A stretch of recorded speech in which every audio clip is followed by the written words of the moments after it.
السلام عليكم ورحمة الله وبركاته. معكم رانيا من غزة. رجعت لكم فيديو جديد من قلب خيمتنا بعد انقطاع الانترنت على غزة. رغم كل الظروف والصعوبات لسه مستمرين معكم من قلب خيمتنا لحتى نوصل صوتنا. إذا كنتم من داعمين القضية الفلسطينية أتمنى الاشتراك بقناتي وتفعيل زر الجرس. ويلا نبلش بالفيديو. راح نكسر الحطب لحتى نولع النار ونطبخ طبختنا اليوم. طبعا مش ملحقين نكسر حطب ونشتري حطب بسبب انه مش متوفر الغاز، فسعر الحطب كتير غالي وكتير بنتغلب لما نطبخ طبختنا. وهيك ولعنا النار زي ما انتم شايفين، والآن راح نحط الطبخة اللي راح نعملها معكم. عبارة عن كوساية وبتنجان وفلفل أخضر، راح نحلوسهم على النار. هنضلنا نقلب فيهم شايفين لحد ما دبلت الحبة وتغير لونها. تابعوا معانا وشوفوا كيف راح تطلع الطبخة في النهاية. راح تعجبكم الطريقة بإذن الله. زي ما انتم شايفين كيف الدخنة، طبعا هذه كلها بتأثر علينا، وأتمنى أنه يتوفر الغاز في أقرب وقت. تابعوا معنا واشتركوا في القناة وما تنسوا التعليق على الفيديو. راح نغطيها لحتى تدبل البتنجانة والكوساية والفلفل. في حال لو استوت راح نحط الصلصة والبهار عليها وننكهها ونضيف مية. هنضيف نسبة مية لحتى تكون مرقة وفيها دمعة. تابعوا الطريقة وراح تعجبكم بإذن الله. راح ننتظر الطبخة لحد ما تدبل كل مكوناتها، وبعدها راح نضع المكونات اللي هي صلصة وبهار الماجي وبهار الطبيخ والملح زي ما انتم شايفين. وهيك طبختنا جهزت بعد ما حطينا عليها الصلصة والبهارات وحطينا مية لحتى تزيد الدمعة وتبرك الطبخة، وعملنا جنبها كاسة شاي زي ما انتم شايفين، وقعدت حوالين الشجر لحتى اكل بنفس طيبة. الخضار كتير كتير كتير مريح للنفس، بما انه احنا في خيمة فهو الخضار هو اللي مغير جو الخيمة، يعني بنقعد قبال الشجر وبننسى انه احنا قاعدين في خيمة حاليا. الحمد لله الحمد لله على نعمة هذه الزرعات. شوفوا ما شاء الله كيف زرعات خيمتنا. من اول ما نزحنا من رفح زرعناهم، وما شاء الله هيهم كبروا ونشحوا الشجرات، وان شاء الله رح ناكل منهم قريبا. شوفوا ما شاء الله. أتمنى ما ينزحونا من هذا المكان مرة أخرى. أكثر من نزوح نزحنا، وفي كل مرة بنزرع شجرات لحتى ناكل من شجرات خيمتنا، لأنه الأسعار في السوق كتير كتير مرتفعة. ما تنسوا الاشتراك في القناة والتعليق على الفيديو لحتى يصل لأكبر عدد. بعد العصريات الواحد لازم يشرب له كاسة حاجة، فحبيت أعمل معكم كاسة بودنج على الطريقة الغزاوية. طبعا بعلبة التونة راح نولع نار نفرجيكم كيف راح نعمل كاسة البودنج. تابعوا معنا. وضعنا المية الآن في الغلاية، وبعد هيك راح نحط الكرتونة لحتى ما تنحرق الفروة. حطينا علب التونة اللي راح نعمل فيهم البودنج في ظل الحصار. ما عنا غاز ولا عنا كهرباء، بس ما راح نوقف، راح نوقد النار بكحول الجروح. تابعوا معنا وشوفوا الطريقة. راح نستخدم قطن الجروح لحتى نولع النار منها. الآن راح نضع الكحول في علبة التونة. راح نحط الكحول على القطنة وعلبة التونة مباشرة. لازم تكون الكمية كافية لحتى تشتعل النار بشكل صحيح.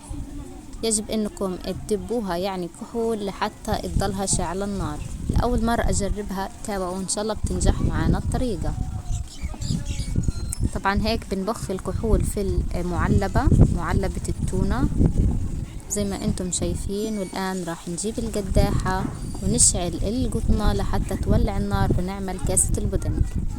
هي مولعة ولكن النار مش مبينة بسبب انه الدنيا فضاء، فبدنا نجيب حديدة لحتى تحمي النار. وهيك حطينا الحديدة كحماية للنار لحتى تستوي بأسرع وقت. حطينا علبتين التونة لحتى ترتفع. ما زبطت جبنا حديدة الغاز لحتى نضع الغلاية عليها وما تكمر النار. زي ما انتم شايفين هذه المحاولة الثانية. أتمنى انه تنجح الطريقة لحتى تريحنا عن النار، لأنه كتير كتير النار مزعجة.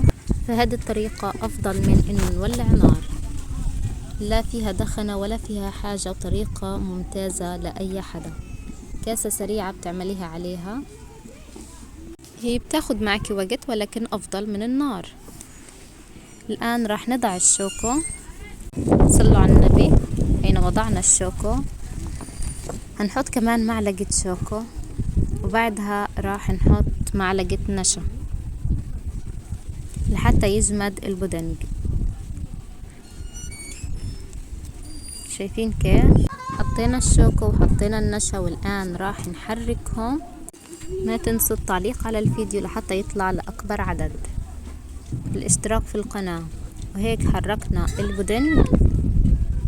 راح نحركه جيدا لحتى يذوب النشا والشوكو، حتى ما يكتل معكم. لازم تحركوه على ماء بارد.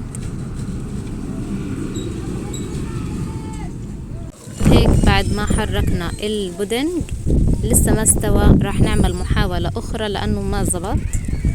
الريح كتير في المكان فحطيناه في زاوية أخرى. راح نجرب في هذه الزاوية. شايفين كيف النار؟ أتمنى ما تطفي. طبعا مع الهواء النار بتطفي، لهيك تغلبنا فحاولنا 3 محاولات. شايفين كيف الشعب الغزاوي لما بده يشرب حاجة كيف بتغلب لحتى يشربها. أتمنى ما تمروا في هذا الشعور وما تجربوا هذا الاشي. ما تنسوا تدعموني باشتراك في قناتي واللايك والتعليق لحتى يصل الفيديو لأكبر عدد. خليكم معنا ما تملوا من الفيديو. أنا عارف إني طولت معاكم، ولكن لازم نفرجيكم النهاية. أتمنى إنه تكون النهاية جميلة وتعجبكم. تابعوا معنا الفيديو لحد النهاية معنا. هذه محاولة أخرى. النار طفت فولعنا الورقة لحتى نولعها مرة تانية، وأخيرا هببت النار. هيك لما حطيناها في زاوية فيش فيها ريح فولعت وبينت النار زي ما انتم شايفين. الحمد لله، واتمنى انه تغلي الغلاية. ادعونا يا جماعة.